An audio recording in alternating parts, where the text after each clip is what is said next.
नमस्कार. आज आपण आई एकविरा देवस्थान महाराष्ट्रातील तमाम हिंदू बांधवांचं असणारं धार्मिक तीर्थक्षेत्र. परंतु आज या पाहत असाल तर महाराष्ट्रातील सर्वात प्रसिद्ध असणारं हिंदू धर्मियांचं एकविरा देवस्थान तीर्थक्षेत्र महाराष्ट्रातून देशभरातून या तीर्थक्षेत्रावरती लाखो भाविक दर्शनासाठी येत असतात. परंतु गेल्या काही वर्षांमध्ये आई एकविरा देवी देवस्थान या गावामध्ये हे देवस्थान कमी आणि याला गोव्याचं पर्यटन स्थळाचं सर्वात मोठं रूप आलेलं आहे.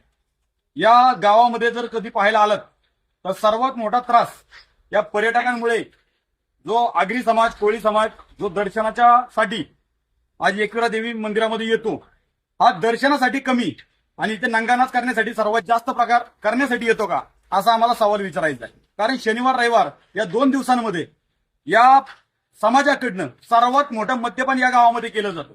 मद्यपान हे कुठल्याही बंद खोलीमध्ये न करता हे मद्यपान खुल्या रस्त्यावरती करून नंगानाच करणं, धांगडधिंगा करणं, अर्धनग्न अवस्थेमध्ये फिरणं, कपडे काढून धिंगाणा करणं. गावातल्या महिला गावातल्या मुली आज बाहेर गावामध्ये जातात, मुली आमच्या कॉलेजला जातात. आज महाराष्ट्रामध्ये आपण पाहतोय की महिलांबरोबर आज कोणकोणत्या प्रकारे अनुचित प्रकार घडतायत. आज हा नंगानाच जो रोडवरती चाललाय, या नंगानाचमुळे जर कुठल्या प्रकारचा अनुचित प्रकार महिलांबरोबर घडला तर याला जबाबदार कोण असणार आहे, असा नागरिक म्हणून आम्हाला प्रथम प्रश्न विचारायचा आहे. प्रत्येक गावामध्ये प्रत्येक राज्यातील शहरामध्ये प्रशासनानं वाद्यकाम करण्यासाठी एक नियम घालून ठेवलेला आहे की मर्यादित डेसिबलमध्ये वाद्यकाम करावं. डीजेचे आवाज हे मर्यादित डेसिबल पर्यंत वाजवावे. संध्याकाळी 10 वाजता डीजे हा बंद व्हावा. अपवाद महाराष्ट्रातील एकमेव गाव असं असेल आई एकविरा देवस्थान या ठिकाणी सर्रासपणे रात्रीचा 10 वाजता लावलेला डीजे पहाटे 5-5 वाजेपर्यंत वाजत असतो. आणि या वाजणाऱ्या डीजेमुळे आज शाळा शिकणारी मुलं असतील यांच्यावरती सर्वात मोठा परिणाम व्हायला लागलेला आहे. या ठिकाणी या चैत्र शुक्ल पौर्णिमेलाची सर्वात मोठी यात्रा होते. या यात्रेमध्ये मद्यपान केल्यामुळे 2 समाजांमध्ये सर्वात मोठ्या प्रमाणामध्ये हाणामारी झाली. हाणामारीचं पर्यवसन डोका फोडाफोडी इथपर्यंत जाऊन पोहोचलं. पण आता 3 ते 4 दिवसांपूर्वी आई एकविरा देवस्थान पायथा मंदिर येथे काही अनुचित प्रकार घडले. ज्या देवस्थानाला हिंदू धर्मियांमध्ये तीर्थक्षेत्राचा दर्जा आहे, आज देवस्थान ट्रस्टनं ड्रेस कोड लागू केलेला आहे की अर्धवट कपडे घातलेल्या कुठल्याही भाविकाला दर्शनासाठी गाभाऱ्यामध्ये सोडलं जात नाहीये. परंतु देवस्थान ट्रस्टनं आतापर्यंत असा कुठला नियम घालून दिलेला नाहीये की मद्यपान केलेल्या एकाही व्यक्तीला दर्शनासाठी आतमध्ये सोडण्यात येणार नाही.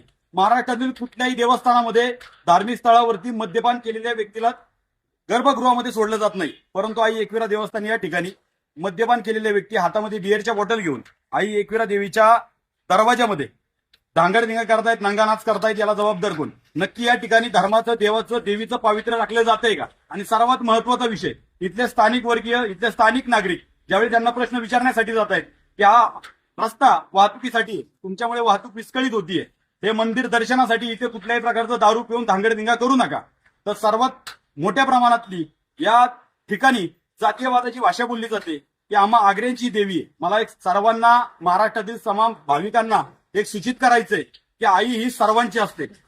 तमाम हिंदू बांधवांची आई एकविरा देवी ही कुलस्वामिनी, आगरी, हिंदू, भांडारी, कोळी या सर्व मराठा समाजाची ही आई आहे. त्यामुळे आईला वाटून घेण्याचा अधिकार कुणाला नाहीये. ही जी भाषा बोलली जाते की आई फक्त आमची आहे. आईच्या पोटी जरी 5 लेकरं जन्माला आली असतील तरी त्या आईचा ममत्व भाव हा 5 लेकरांबरोबर सारखाच असतो.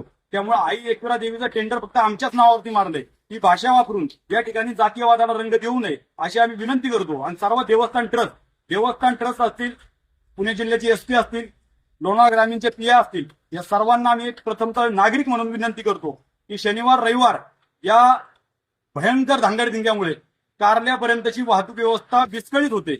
आज जर गावातला कुठला व्यक्ती एखाद्या आजारामुळे त्याला जर तात्काळ हॉस्पिटलला जर पोहोचवायचं असेल तर इथली वाहतूक व्यवस्था या परिस्थितीमुळे विस्कळीत होते. आणि केवळ कारला फाट्याचा 2 किलोमीटरचा रस्ता हा पार करण्यासाठी आम्हाला इथे जवळपास 2 तास ही वाट पाहावी लागते. या 2 तासामध्ये जर एखादी डिलिव्हरी होणारी महिला असेल, एखादा हार्ट अटॅक आलेला व्यक्ती असेल, हा जर योग्य वेळेमध्ये हॉस्पिटलपर्यंत पोहोचू शकला नाही आणि त्याच्या जीवाला जर बरं वाईट झालं तर याला जबाबदार कोण आहे? रस्ता 60 फुटाचा झाला, परंतु 60 फुटाचा रस्ता होऊन सुद्धा इथं शिस्त नावाचा प्रकार राहिलेला नाही. रस्त्यावरती ट्रॅफिक जशी आहे, जैसी करणी वैसी भरणे असा प्रकार इथे चालूच आहे. मला प्रशासनाला, देवस्थान ट्रस्टला एक विनंती करायची आहे की सर्वसामान्य नागरिकांचा विचार करून रस्त्यावरची वाहतूक सुरळीत व्हावी. नंबर 2, तसा ड्रेस कोड तुम्ही मंदिरामध्ये लागू केलाय त्याच प्रकारे मद्यपान केलेल्या व्यक्तीला मंदिरामध्ये प्रवेश दिला जाणार नाही, तो कुठल्याही समाजाचा असो. हा देवस्थान ट्रस्टनं पहिल्यांदा कठोर नियम बनवावा अशी आम्ही विनंती करतो. आणि या ठिकाणी हे जे चाललेले नंगानाथ आहेत, आता आम्ही हे व्हिडिओ